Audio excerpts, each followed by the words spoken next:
अगर आप ये समझ रहे हैं कि पाकिस्तान के बाद बांग्लादेश के साथ हिंदुत्व ग्रुप्स का सबसे ज़्यादा मसला रहा है, तो शायद आप गलत समझ रहे हैं। बांग्लादेश, पाकिस्तान और नेपाल की तरह श्रीलंका के साथ भी ट्रेडिशनली इंडिया के खराब रिलेशंस रहे हैं। अलबत्ता ऐसा ज़रूर होता रहा है कि इन मुल्कों में अगर प्रो इंडिया हुकूमत आ जाती है तो कुछ अरसे के लिए बज़ाहिर ऐसा लग रहा होता है कि इन मुल्कों के ताल्लुकात इंडिया के साथ बहुत अच्छे हैं, लेकिन उस वक्त भी people to people relations India के ख़राब रहे हैं इन मुल्कों के साथ। इसकी वाज़ेह मिसाल एक तो बांग्लादेश है, जहां हुकूमती लेवल पर बहुत ही अच्छे रिलेशंस हैं इंडिया के साथ, लेकिन पब्लिक लेवल पर ताल्लुकात ख़राब रहे हैं। अगर आप दुनिया के नक्शे पर नज़र दौड़ाएं तो जहाँ जहाँ पब्लिक लेवल पे दो मुल्कों के रिलेशंस ख़राब होते हैं, उसके पीछे असल में कोई ना कोई हिस्टोरिकल रीज़न होता है, और वो हिस्ट्री फिर आने वाली जनरेशन्स के साथ साथ आगे कैरिड फॉरवर्ड होती रहती है। ऐसा ही एक बड़ा हिस्टोरिकल रीज़न मौजूद है जिस वजह से इंडिया, ख़ास तौर पर नॉर्थ इंडिया, इसमें श्रीलंका के लिए अच्छे जज्बात नहीं पाए जाते। आज हम आपको ज़रा हिस्ट्री में पीछे ले जाते हैं, हज़ारों साल पीछे, क्योंकि श्रीलंका और इंडिया की ये राइवलरी भी असल में हज़ारों साल से जारी है। अच्छा, जब हम यहाँ पर इंडिया कह रहे हैं तो हमारा मतलब है नॉर्थ इंडिया, क्योंकि साउथ इंडिया असल में एक अलग दुनिया है। इसका हम आपको आगे चलकर एक्सप्लेन करते हैं इस एपिसोड में। इंडिया में गुप्ता एम्पायर के आने से पहले किसी भी एंशिएंट किताब में या आसारों में ब्राह्मण नस्ल का कोई जिक्र नहीं मिलता। गुप्ता एम्पायर का दौर वो दौर था जब इंडिया में बुद्ध मत का राज था, और इसके अलावा यहाँ पर जैनिज्म का भी असर और रसूख पाया जाता था। इसके बाद हज़ारों साल कबल मेसोपोटामिया का इलाका, यानी आज का जो शाम और इराक समझ लें आप, यहाँ से एक नस्ल मौजूदा नॉर्थ इंडिया के इलाके, ख़ास तौर पर इंडिया का जो यूपी का यानी उत्तर प्रदेश का इलाका है, वहाँ पर आकर आबाद हुई बड़ी तादाद में। यानी इराक और सीरिया में मुश्तमिल जो मेसोपोटामिया का इलाका था, वहाँ से कुछ लोग चले और इंडिया के यूपी वाले जो ख़ास तौर पर इलाके हैं और इर्द गिर्द के इलाके यूपी वाले, वहाँ आकर इन्होंने सेटलमेंट अख्तियार की। और ये जो नस्ल थी, उनके फिर उस वक्त के जो लोकल्स थे यूपी में रहने वाले और उसके इर्द गिर्द के इलाकों में रहने वाले, उनके साथ क्लैशेस शुरू हो गए। यानी इंडिया के लोकल्स जो थे उनके साथ उनके क्लैशेस शुरू हो गए, जिसके नतीजे में हुआ ये कि वो जो असल इंडिया की आबादी थी, ये नीचे डाउनवर्ड्स चले गए। इंडिया के मैप में अगर आप नीचे की तरफ देखें तो वहाँ पर माइग्रेट होते रहे, जिस रीजन को आज आप साउथ इंडिया कहते हैं। ये जो साउथ इंडिया के लोग हैं, दरअसल इंडिया के असल बाशिंदे यही हैं। और इसके बाद मेसोपोटामिया से आया हुआ ये नया नस्ल जो था, इन्होंने फिर कुछ ऐसे अकायद को आम किया, ऐसे मजहबी बिलीफ्स को आम किया इंडिया के अंदर, जिसमें कास्ट सिस्टम भी शामिल था। और इसके तहत उन्होंने ब्राह्मण हजरात जो थे ये रूलिंग क्लास में रखा उन्होंने, और इनको हमेशा हुक्मरानी ही करनी थी। और बाकी की जो सोसाइटी थी, इसको 4 अलग अलग जो सेक्शन थे उसमें डिवाइड कर दिए इन्होंने। और सबसे नीचे जो तबका था वो अनटचेबल्स यानी अछूत थे, और ये जो ऊपर वाला ब्राह्मण का तबका था, इसमें वही लोग शामिल थे जो कि मेसोपोटामिया से आए थे। यानी इन्होंने खुद को ऊपर रखा।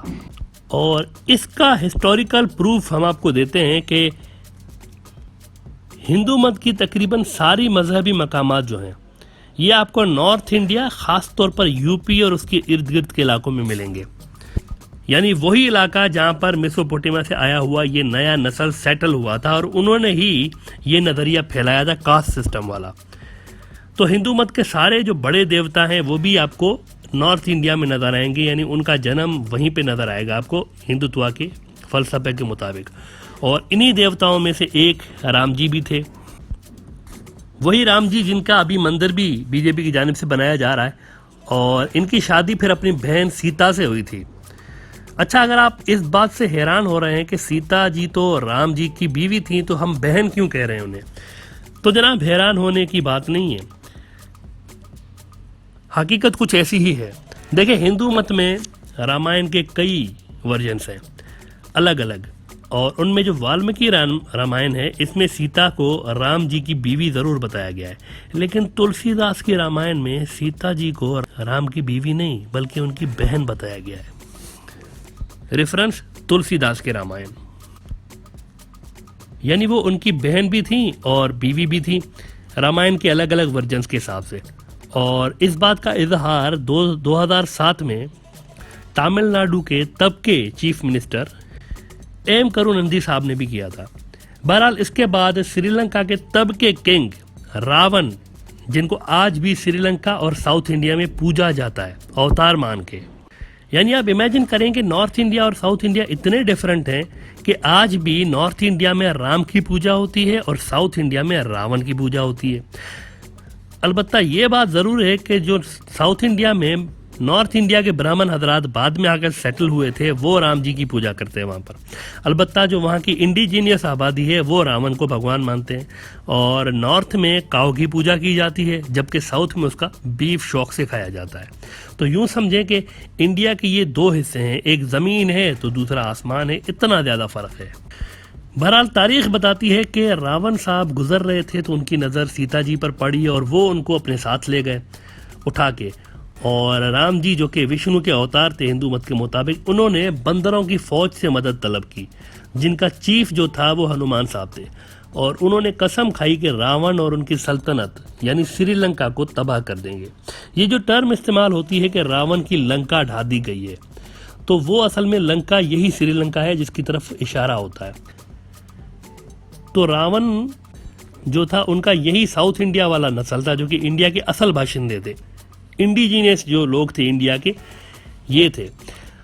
और ये वो लोग थे जिनको नॉर्थ इंडिया से खदेड़ा गया था, इस नए जो मेसोपोटामिया में से ये जो नए लोग आए हुए थे इनकी जानिब से, जिस वजह से ये लोग साउथ में आबाद हुए थे आकर, जैसा कि हमने आपको शुरू में बताया।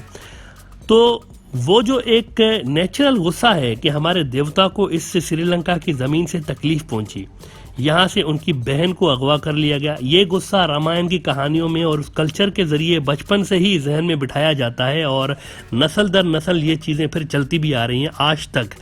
और इस गुस्से का इजहार हालिया तारीख में भी हमें नज़र आता है कि जब 1987 में इंडिया की जानिब से श्रीलंका के अंदर फ़ौज भेज दी गई थी और 2 साल 7 महीने 3 हफ्ते 3 दिन इतनी ज़्यादा मुद्दत वहाँ पर कश्मीर जैसी सूरत हाल रही श्रीलंका के अंदर।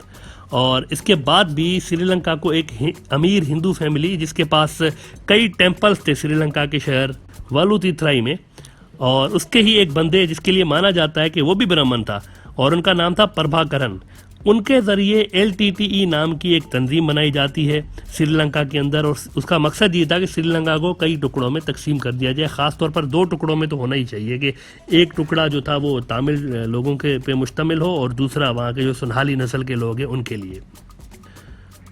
और श्रीलंका को कई टुकड़ों में तकसीम करने के लिए एक गोरिल्ला जंग शुरू करवाई गई, जिससे कई साल तक श्रीलंका सुलगता रहा।